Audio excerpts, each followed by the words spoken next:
Emil received his PhD degrees from University of Belgrade before he moved to the United States. He has a tremendous experience and he has been a very loyal member of IEEE EMBS, and he is on the technical committee of the sensors, and his research mainly focuses on development of body sensor network technologies and biomedical applications.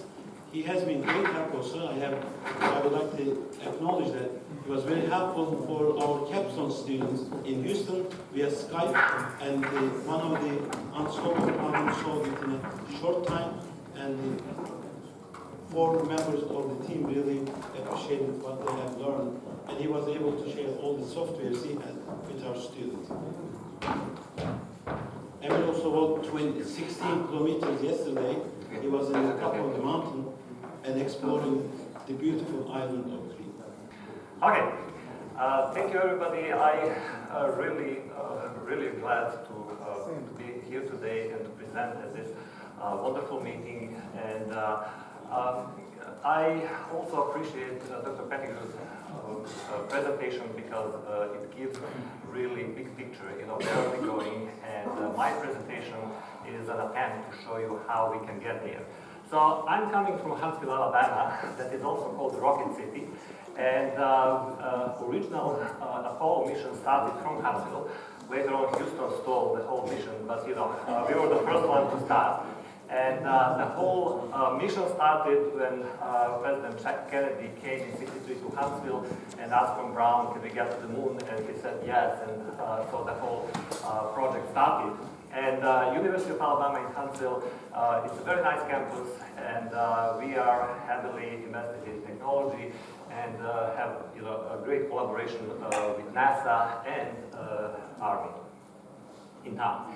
So, key to improving quality of life is personalized health management. And general health care is a big problem all over the world, and surprisingly, it is a huge problem in America as well. So in spite of huge spending that we have in the field of healthcare, we still don't have a very good quality of healthcare for the whole population. That is the reason why different players are trying to get into the field.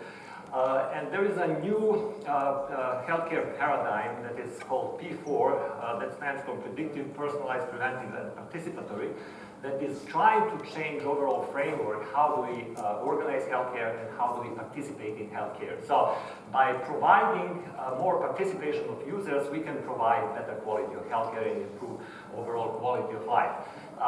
We also have all over the world very big problem with aging population, and U.S. Congress, as every serious country would do, seriously discussed this issue 10-15 years ago, because it became obvious that a couple of years ago, when baby boom generation started to retire, we would have a huge problem because we would need approximately 3 times more physicians, hospital nurses, and everything else. So Congress discussed this seriously and decided to do nothing. Okay, and because first it is impossible to generate 3 times more all the resources, and second, when baby boom bump passes away, you will be stuck with more resources. So they decided, we are not going to do anything about this, but we believe that technology can help users to get a better healthcare. So as I'm approaching that age, I'm doing this also for selfish reasons, to improve my quality of life, and there are very interesting opportunities, particularly with providing IT support for informal caregivers that are friends and family caring about their loved ones, and we believe that technology can provide phenomenal solutions in that field as well. So, I'm very excited about advanced methods of sensing, and I would like to emphasize today 2 important trends, and that is further advancements of wearables and emergence of IoT, particularly IoT for health applications, and I will have several applications of this kind.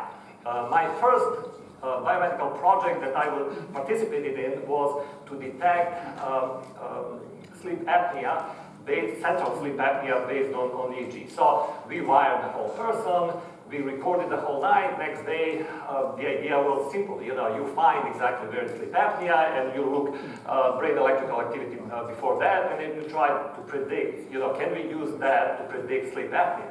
But when we analyzed that record, we were not able to find sleep period at all. So we called the nurse and asked, you know, what's going on, and she said, well, the person was so afraid of all these wires and all this instrumentation around them, they didn't sleep at all, you know, so, you know, all this was wasted. So my personal passion was to see if we can do it more conveniently and if we can do it wirelessly. So in 2000, I proposed, I was the first one to propose the concept of wearable body area networks, wireless body area networks for health monitoring. And we published that presentation in 2000. So general idea was to use different sensors on your body or in your body, integrate all this in wireless body area network, and then get a big picture based on information from individual sensors. And in order to prove the concept, I built the first wireless sensor that was an ECG sensor that was kind of wearable, you know, and this is what we did in 2000.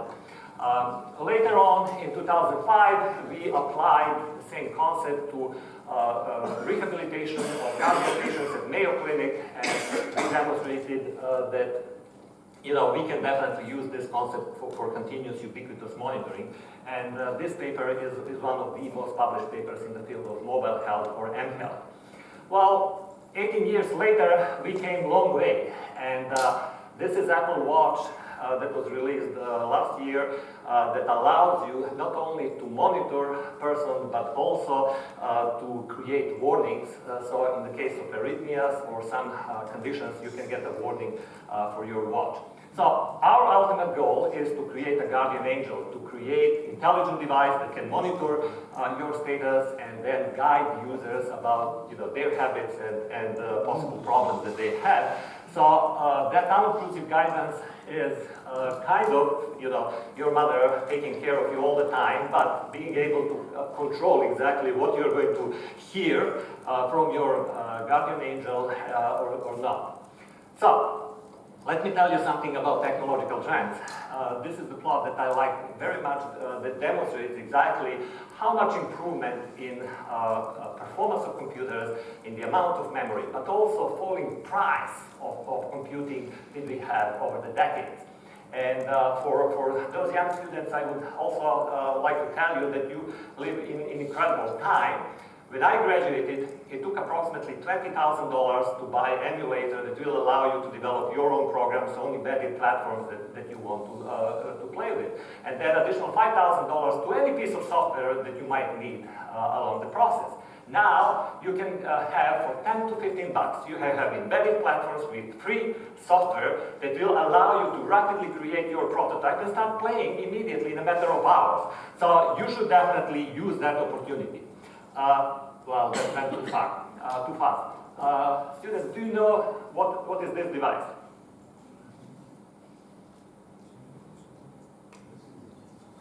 That is the first pacemaker, okay, in 60s.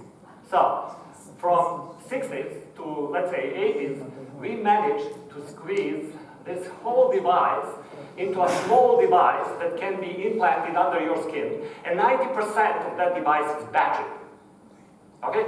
And sensors became so small that actually that allowed possible deep brain stimulation that Dr. Pettigrew was talking about. That is essentially the same technology. Something that you implant under the skin, you drill a hole and get the wire to the right place, and you can really change a number of conditions as long as your battery lasts probably 10 years or so. So, this is what they call disappearing technology. So technology is becoming so small that it's disappearing on our body or in our body, and we can still use this, you know, to implement phenomenal applications.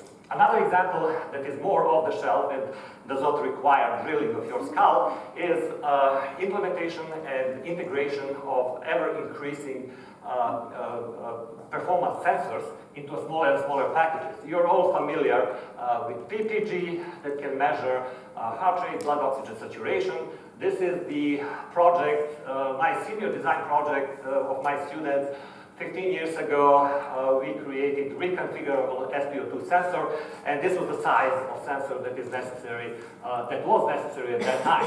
Today, you have the whole sensor in a format of a single chip that is 3 by 6 millimeter that you can integrate into anything.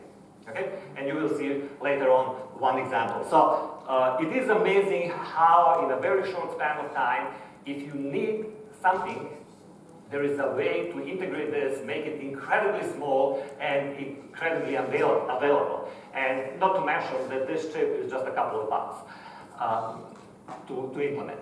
So, in addition, we have what I call disappearing computers. So, we have computers that are becoming so small. Our cell phones now are performance of supercomputers just a couple of years ago, and you have them with you all the time. In addition, they are connected to clouds, and they allow phenomenal opportunities for real-time processing, and also it will allow you to automatically configure your sensors and create your own environment. So this is a general block diagram of a generic sensor, and now we are able to implement the whole sensor in a single chip that can be used to wirelessly monitor your heart activity and wirelessly transmit this directly to your monitoring station. And you use this as a kind of intelligent band-aid and implement battery inside that sensor as well. However, there is a really interesting project that is collaboration between Berkeley and Stanford that actually integrated all this together into a single chip. This is 1 cent coin. That is a single chip, and that chip has a processor, wireless communication, and energy harvesting. So you don't need even battery.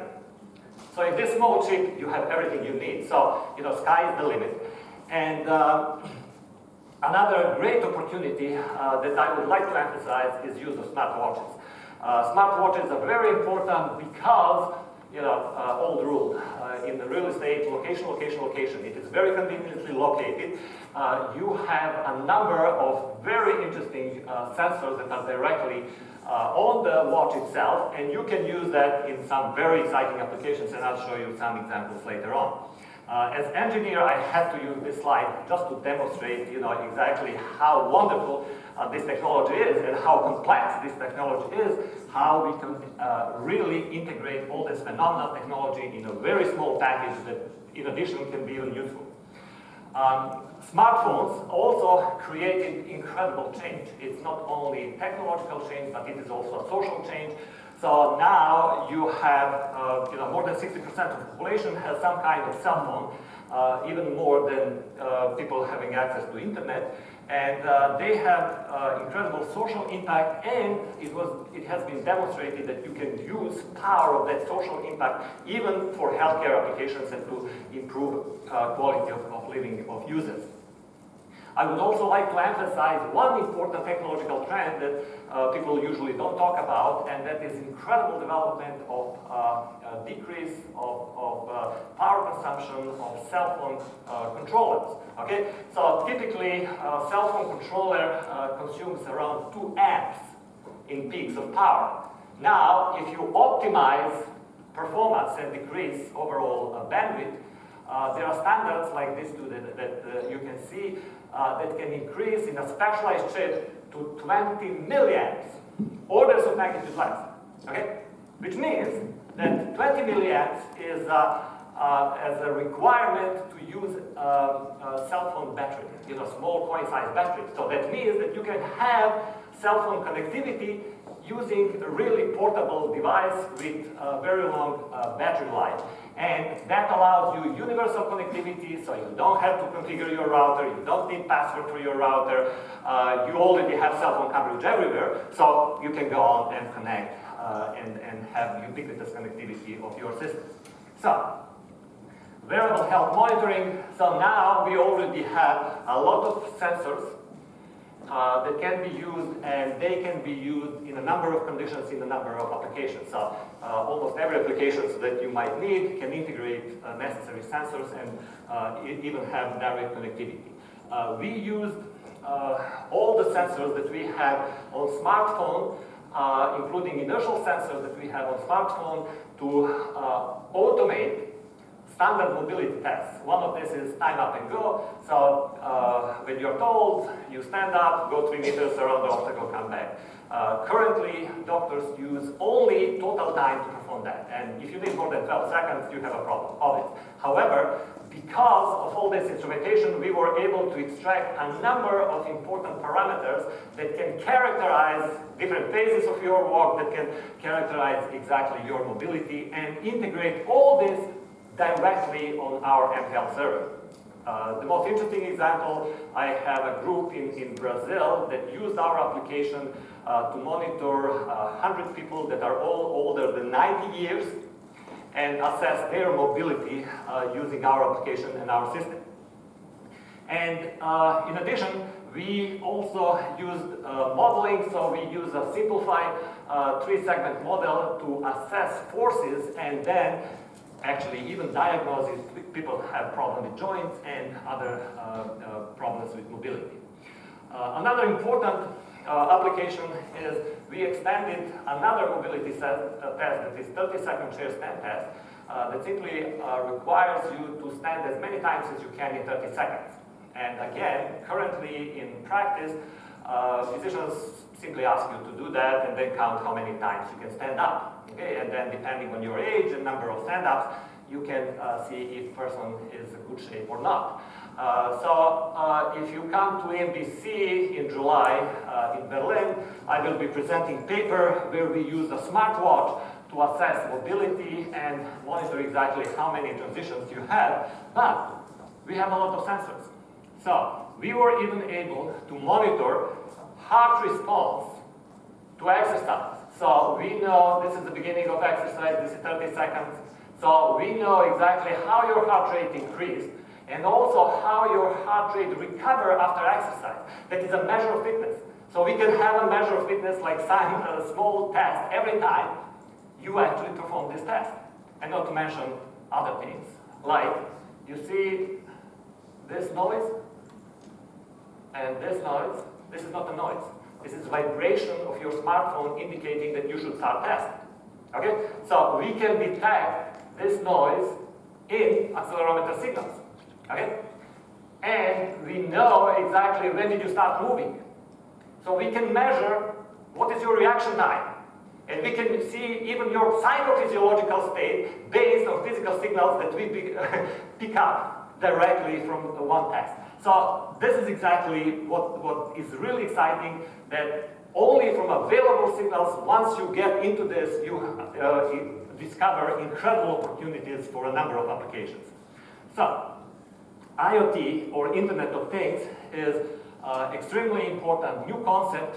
The main reason is, well, students, you should be definitely aware of that, is financial, So chip industry, silicon industry is interested in IoT because they predict, tens of billions of devices. If they can sell even a fraction of that in their chips, they are very interested in that. And that is the reason why you have development platforms that are 10 to 15 bucks, because they expect to make money later on. So I'm really excited about implementing health monitoring as a part of Internet of Things and overall monitoring. So Internet of Things consists of intelligent sensors that are embedded in our environment.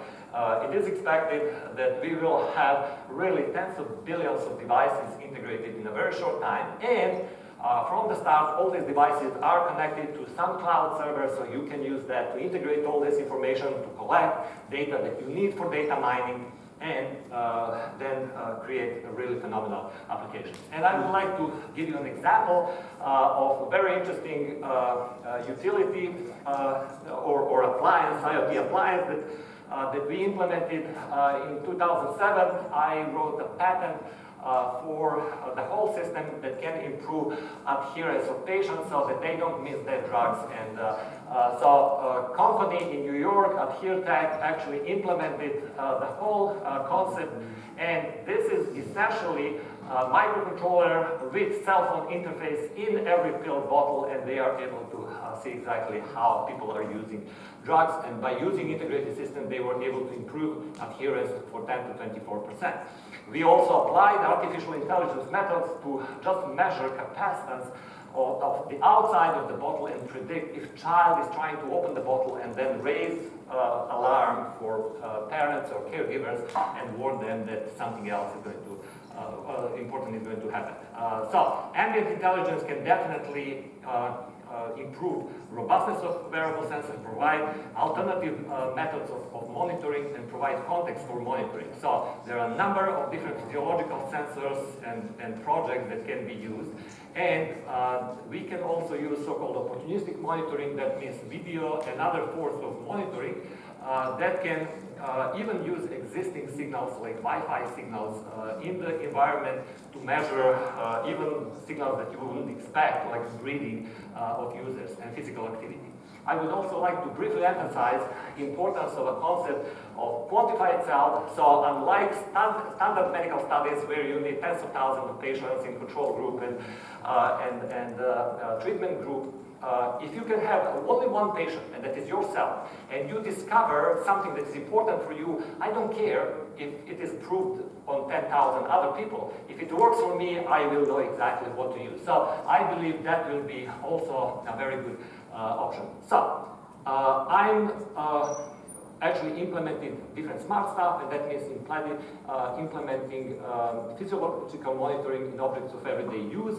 One appliance that we wanted to use is hydration management. Hydration is very important, and we were able to create a water bottle that can monitor exactly when did you drink, how much you drink, and so on. But since we implemented this, we decided to also implement physiological monitoring. And so we used one of these integrated sensors that I mentioned earlier to embed on the outside of the bottle. So every time you drink water, you will be able to measure your physiological signal and find out exactly what is your heart rate and blood oxygen saturation. Since that looks crazy, we created a pilot test, and we were able to see that we were able to measure heart rate approximately in 50% of the cases. So in some cases, you are even able to measure heart rate variability as a measure of stress of user. Another very important and interesting project is capacitive sensing. So when we talk about capacitive sensing, we usually talk about capacitive interface to standard bioamplifier and signal conditioning circuit and AD converter and so on. But what I proposed and presented in a paper last year is innovative new approach. Why don't we connect microcontroller directly to the sensor? That is just a pattern that is capacitive pattern, and we can use that to directly sense changing in electric constant of tissue, and that way detect heartbeat. So essentially, your finger is dielectric between two plates, and then you can directly measure capacitance. And this is PPG simultaneously monitored with capacitance, so you can clearly see that you can detect heartbeats for all this. So we can embed this in objects in everyday use. With a little bit of processing, we can extract a lot of very interesting information. And finally, in the last 2 minutes, I would like to emphasize how all this comes together, how we can create synergy of information. So we can create synergy by providing by analyzing simultaneously information from different types of sensors. So in this example, we have signal from accelerometer that is directly on the hand, that is on your smartwatch, for example, and also on your smart bottle. So when you have the same pattern of activity, that means that this hand is holding this bottle, okay, or this cup. That can be fun, you can discover if somebody else is drinking from your cup. But if you're in the hospital, if somebody else is drinking from your cup, that is a health problem. And you can detect, and also for nursing homes where you have, hundreds of users. And that can be very important. So by synchronizing information from watch and the device through smartphone, we are able to see that. And second example is if we can measure blood pulse using device that I mentioned on the finger, and then compare it with blood pulse on the wrist, on your smartwatch, because you also have PPG, you will have time distance or delay, latency between two signals that is equal to blood pressure. So we might be able to measure blood pressure non-invasively every time you drink water from your cup. And we were able to see in our pilot test that is probably 15 times a day. So for elderly patients, you can see exactly how their blood pressure fluctuates during the day by simply having smart appliances. So this really gets great opportunity for new applications, and cloud integration will allow you to automatically collect all this data and then get very nice trends and discover conditions of users and create personalized tools that will help you to gain more insights and become proactive about your own health. So the revolution is coming. The future is as bright as this view from Samaria 2 days ago. So I invite you to really think about all these opportunities, and if you want to contact me, I'll be more than glad to talk with you and possibly have collaboration with you. Thank you so much.